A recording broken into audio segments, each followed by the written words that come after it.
Pascal Bastien, je suis coach d'équipe. Mon job, c'est de permettre aux gens de passer de l'idée à l'action en apprenant à faire des erreurs et en apprenant justement de ces erreurs pour améliorer leur action. Aujourd'hui, ce que nous faisons ensemble ici à la CIM, c'est de proposer à des gens qui ont des idées de créer des prototypes basés sur un thème qui est le reuse, et réutiliser des choses qui existent pour faire de nouvelles choses. Et l'objectif de cette journée, c'est de construire des prototypes physiques avec du bois, de la colle, du papier, des feutres, des ciseaux, de façon à ce qu'on puisse tester le concept, sa limite, sa faisabilité, ses contraintes, la valeur qu'il apporte, de façon ensuite à passer à un projet qui soit plus effectif et plus rapide. Et la nouveauté, c'est que dans le principe que l'on utilise, qui s'appelle le design thinking, eh bien on peut créer des boucles d'utilisation comme ça qui durent simplement une journée. Et en une journée, on est capable de passer de l'idée au proto et de vérifier en fait ce qui marche et ce qui ne marche pas. Cette séance était donc ouverte à tout type de public. Alors, comment ça s'est passé? Dans la matinée, entre 9h et 11h30, il y a une grande séance de créativité au sein de laquelle les gens se retrouvent à travers des thématiques communes, des sensibilités ou des complémentarités.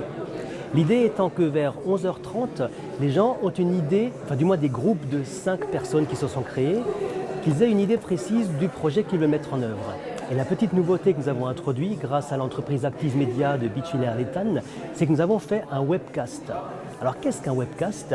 C'est de mettre en ligne sur le web directement, en direct live, les groupes, les porteurs de projets en situation pour qu'ils présentent leur projet.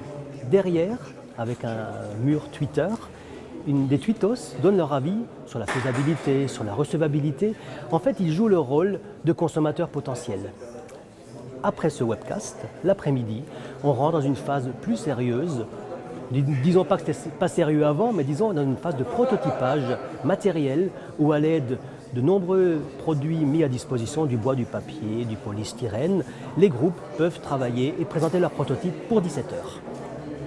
À 17h, une dernière fois, ils présentent le résultat de leur travail devant tout le monde pour montrer qu'en une journée, on peut passer de l'idée au prototype.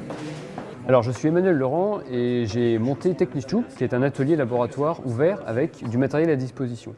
Alors on est aujourd'hui ici à l'Innovation Day, où j'ai apporté un des matériels de l'atelier. C'est une machine de découpe numérique qui permet de réaliser des pièces comme celle-ci.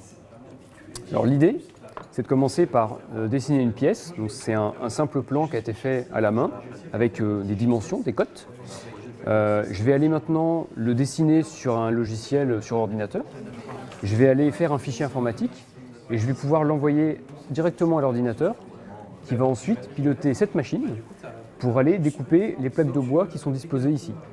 Et on va pouvoir obtenir des pièces comme celle-là qui serviront à des prototypes dans l'Innovation Day. Bonjour, donc moi je m'appelle Frédéric, je suis venu sur l'Innovation Day pour d'abord rencontrer du monde puisque je suis en train de développer mon activité et que j'ai envie de connaître des gens qui travaillent dans le secteur de l'innovation puisque mon projet c'est de faire de la facilitation visuelle, d'aider des gens à créer des projets à l'aide de dessins.